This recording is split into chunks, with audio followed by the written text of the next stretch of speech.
Welcome to the Full-Time Life podcast. I'm Steph. Full-Time Life is all about acknowledging that the concept of work-life balance is flawed. There's no such thing as work separate and apart from life. It's all just life. And it's up to each of us to design our own full-time life balance. This podcast is dedicated to providing tools, resources, and conversations to encourage you to live your full-time life to the hilt. This episode is sweet, and I'm so excited to be releasing it on my birthday week, as well as what happens to be the day I close on the sale of my New York City apartments. In this episode, my good friend Kyah, who came over to be a guest on my podcast, turned me into the interviewee and asked me questions about how I came to yoga, teaching yoga, and specifically how I got to St. Pete Beach, Florida. A big part of that story is tied to me living in New York City. It's where I fell in love with yoga. It's where I did my yoga teacher training. I lived here so long that I bought an apartment here. And ultimately, this letting go of my New York City apartment this week feels right on time. I will record a postscript at the end of this episode on my conscious uncoupling process with my New York City apartment and New York overall. In the meantime, enjoy this episode. Your class was the second NAVA class I ever took. And I remember reading through all the options and I was being like, beach candlelit sunset yoga? What is that? I need to do whatever that is. And I think I showed up a little bit late, but I wasn't stressed about it. My boyfriend was with me and we were, sorry we're late. And you were like, it's all good. And I was like, yes, I'm in the right place. No one's stressed about this. It's beach yoga. And then you wanted to go in the ocean. And at the time I couldn't. And so when you were like, I don't know if I should go, I was like, in my head, I'm like, you should go because I really want to go. And I know what you're going through about hemming and hawing, about getting in the water. And yeah, I was just happy to meet you in that situation. And then I think a couple classes later, Ted, Yes. who goes to yoga too, I mentioned to him, and this was me practicing, okay, I'm going to start a podcast. And I mentioned to Ted, I said, I think I'm going to do this. He goes, Stephanie has a podcast. And I was like, no way. And then you came over and you were like, yeah, you could even be on it. Yeah. Like one way to jump in. So I appreciate you so much for being so open and inviting and yeah, letting me just practice podcasting with you. Yeah, I love it. I remember the two of you arriving because you can tell like who's not signed in. So I knew there were two more people coming. And I always say the best part about beach yoga is there's no such thing as late. No one's going to lock the doors. It's like the beautiful thing about beach yoga. Yeah. So I remember that. How did you even get to yoga in the first place? So my love for yoga and my journey to be a yoga instructor started because there was this one year when I got to New Year's Day, I went to a yoga class and the yoga instructor said, set your intention for the year. And she had some sort of inspiring speech as part of it. And I decided that year that I was going to be the best version of me. And so what I liked about this intention, it was relative only to me, wasn't about anyone else.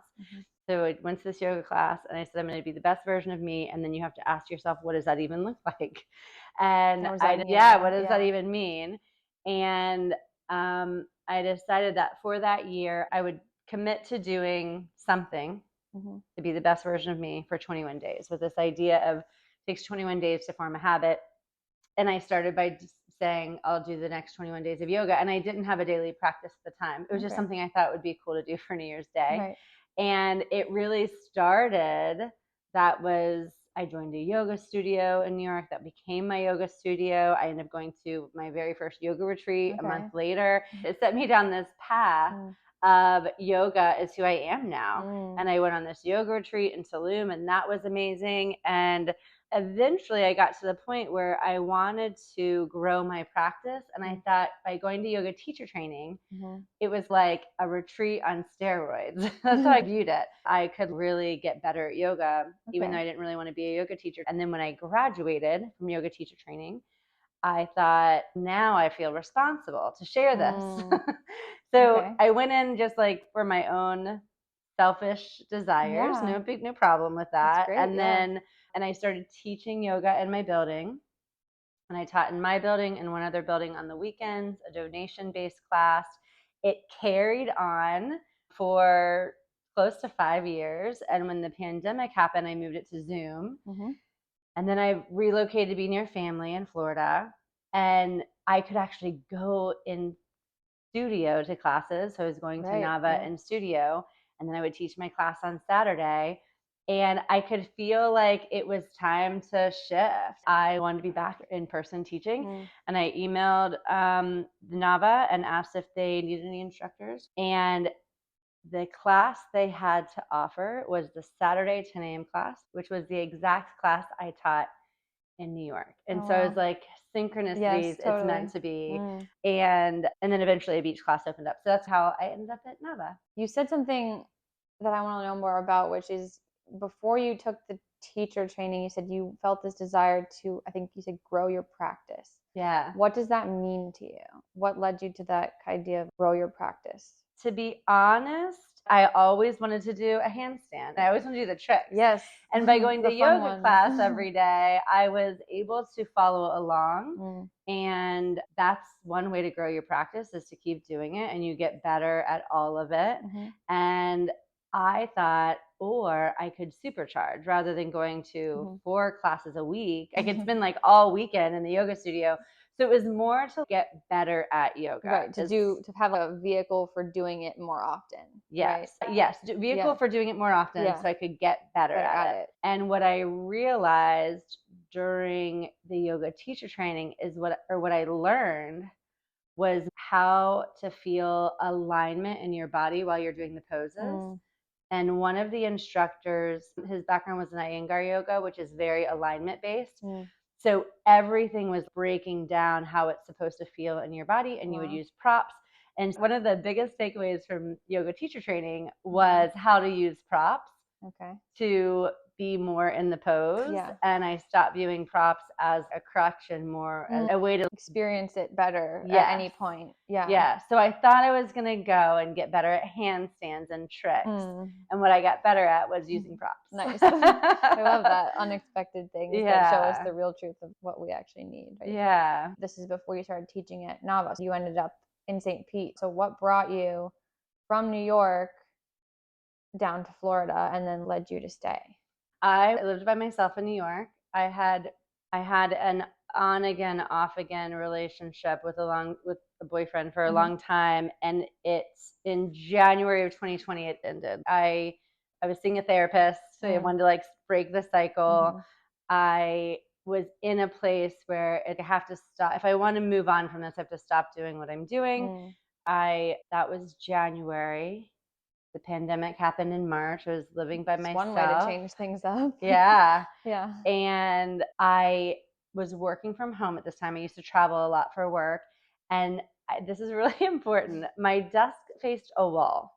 And at home or at work? At home. So I had a desk that I had already had, and I set it up facing a wall. And it's a really important aspect, because if you have a desk that faces a wall, I highly recommend you turn it. It has to be terrible for your brain, because the only way I could tell if it was light or dark outside was when I was on a Zoom call and I could see my reflection and there was a window behind me. Oh my gosh. And I'd be like, oh wow, like it's dark outside. It might have lasted longer if I had some natural light.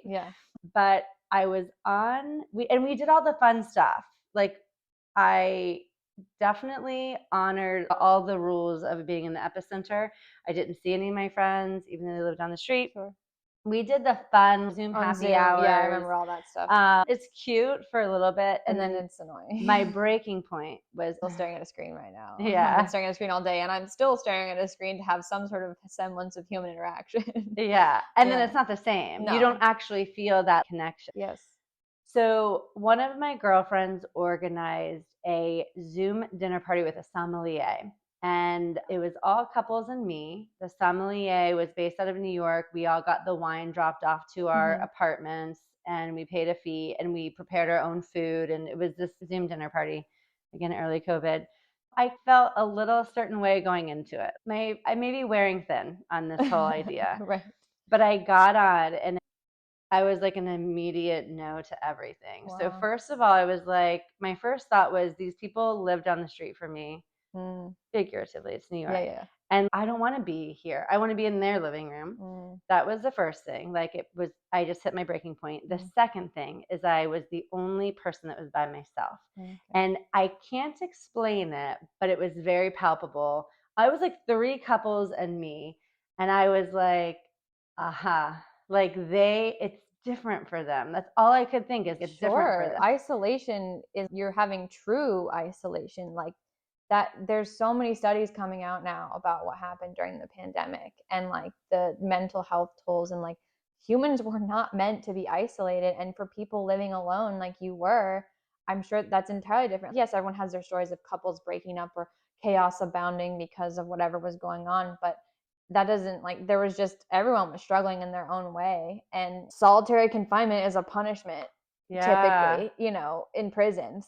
So I can imagine, good for you for realizing that's what it was and not blaming something else. But yeah, I was like, I didn't know it at the time, but I did not even last the appetizer course. We made our own. And I'm signing off now. I didn't even do that. I wrote in the chat.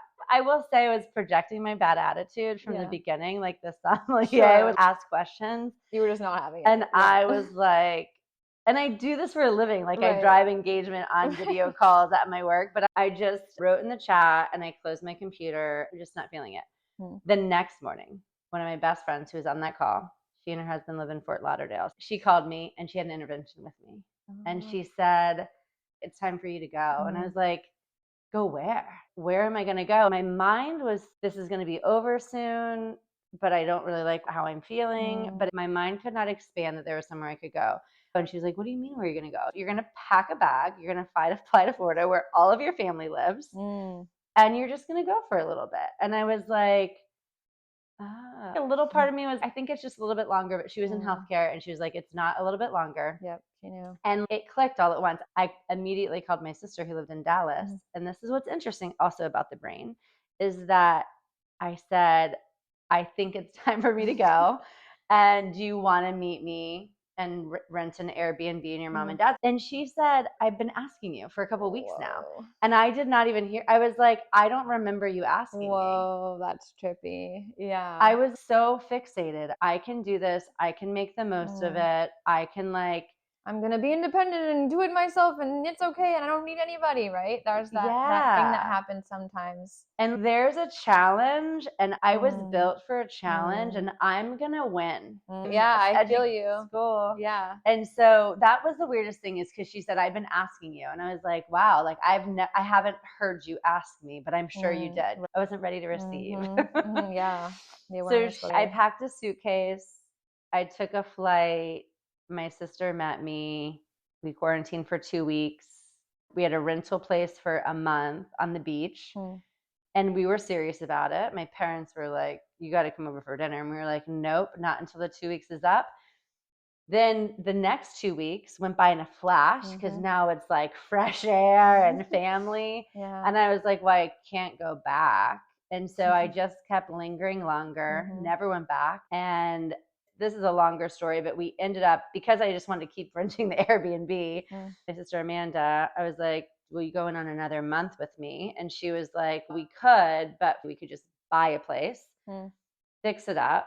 And then when all this is over, we'll just Airbnb it. We'll be better off. So we did that. And that kept us busy for a good 6 months. We did some renovations. We put it on the market. That rented right away. And then I bebopped around, eventually decided I need to go back to New York. I still had my place there and I need to decide what I'm going to do. All this time I was working remotely with my firm. People weren't back in offices. And on my way back to New York, I booked a flight to New York and I came to St. Pete for a week and stayed with my brother and his wife. And they had a baby and one on the way. I was with them for a week, never once thought maybe I should move here. The last day, I was like, oh, I have money that mom gave me for my birthday for a massage, but I'm going back to New York and I bet there's nowhere to get a massage there. So I should do it here. I just forgot to do it while I was in Florida. And so they said, go to the Don Cesar. If it's a birthday treat to yourself, that's what you need to do. I took the Don Cesar is so cool. It's like that landmark in St. Pete. I haven't walked in there yet, but it's Oh my gosh, we have to go. The pinkest building I've ever seen. It is. And their spa, not all of them are like this, but the spa room I went in, as soon as you walked in, it was like windows to the Gulf of Mexico, and it was like a picture. And all at once, wow, I was like, this is where I'm moving. Sure. The knowing came right then. I received it. You were ready. It sounds like you were very ready. You were like, okay. That reminds me of a similar, actually, I had at the beach yoga class where we first met, and it was we had a beautiful sunset, yes. And I was sitting there. I think it was towards the end, and I think at one point I'd been like looking up at the clouds and just like watching the clouds float by, and being like, wow, I really love looking at clouds. When's the last time I stared up at clouds? And then we sat up to do the ending meditation, and I was just staring right at the water and staring right at the sunset, and I was like, this is where I want to be. And I forget what question I've been asking myself that week. It was probably like, what do I want is one thing I was focusing on, because I've been trying to figure that out a lot lately and like truly honor what I want. And before, me answering that with, I want to be on the beach by the water, would be like, oh yeah, but everyone wants to be on the beach by the water, and that'll happen someday, but who's to say it's going to happen? All these limiting beliefs and excuses and things of like why I'm not honoring the true desire, which is I feel so peaceful and at home sitting right here staring at the water. I could do this for hours. And the knowing came to me then of, oh, I want to do this, so why don't I just do this every day? It just hits you, and you're just like, wait. It's like the limiting beliefs that were holding you back would just evaporate. And you're like, wait a minute. This is actually, yes, the logistics can get complicated, whatever, but it's never that complicated when you're clear on what it is that is true and is the truth of what you're feeling. It's so true. I love that you call it the knowing. Yeah. It's this mysterious, but the logistics are what overwhelm you. Because I'm like, I have an apartment in New York. I would have to buy a car. My logical brain could not wrap my head around that I could ever make those steps. Yeah. And then I had the knowing. And then I had the confirmation. I went home. My brother was going all out for my last night. It was like grilling out steaks, opening a good bottle of wine. Yeah. And I walked through the door and I was like, should I just move here? And they were like, my sister-in-law was like, yeah, we were wondering why you never mentioned it before now. Like, it's really like, we actually didn't know how you didn't come to this conclusion. That's hilarious. We have another baby on the way. We don't have any family nearby. It would be so tremendous. And or tremendous to us. And I was like, done. I went to New York and began the process of getting my affairs in order. And so I just want to say really quick, isn't that interesting though? We're just saying how overwhelming the logistics can be. And yet when you were that clear in the knowing, it was like, whatever needs to happen, you figure it out. And that's such something I've been talking about, especially with my mom lately, but thinking about too, of just trusting that once you get clear on something, we go, okay, I don't know how it's going to work out, and I'm not afraid, and I'm going to keep taking the next steps. We allow the unknown to exist and to unfold or reveal it to us. And then it's this concept that anything is truly possible, and that we'll never know how it's going to work out till it works out. And we have to allow. And you did that, right? Yeah. You said, I'm moving to Florida. Yeah. And then you went home and you're like, cool, how is this going to happen? And keep going. And it just unfolds. Yeah. It really does. It's like everything stacked in my favor. In hindsight, it's always easy to say that, but it actually was very synchronistic, maybe. Very easy. The first step, I think, is the hardest, but it goes back to the knowing, following the knowing, being like, okay, I'm crystal clear. And now I just need to step out in faith. And I do think that each step got progressively easier. Like the step of asking my brother, and they weren't going to say, there's no room for you here. We're a very loving family, but it buoyed my confidence. They weren't like, how are you going to do that? You don't even own a car. Like none of that. It's rarely ever other people. It's ourselves before we even let it be spoken into the world. It's all up here talking to ourselves, being like, no. And like things that don't even matter. Yeah. Like, I don't know, who cares about a car? Like, I'll figure it out. Right. So it all unfolded. And to bring it to the current day, this month, I will close on the sale of my New York apartment. Wow. And so what's the time span between? I moved here in 2021. Okay. I got renters in for a couple of years. Okay. and I didn't necessarily seek to sell it. I always wanted to monetize it. And I had an opportunity to sell it, and I had clarity around that too, that it's time to let it go. And I think I still have it's a huge part of my identity. It's a cute apartment. It's right in Midtown. What if I want to go back? I'm now in this other venture. Like, what if it calls me to New York? Yeah.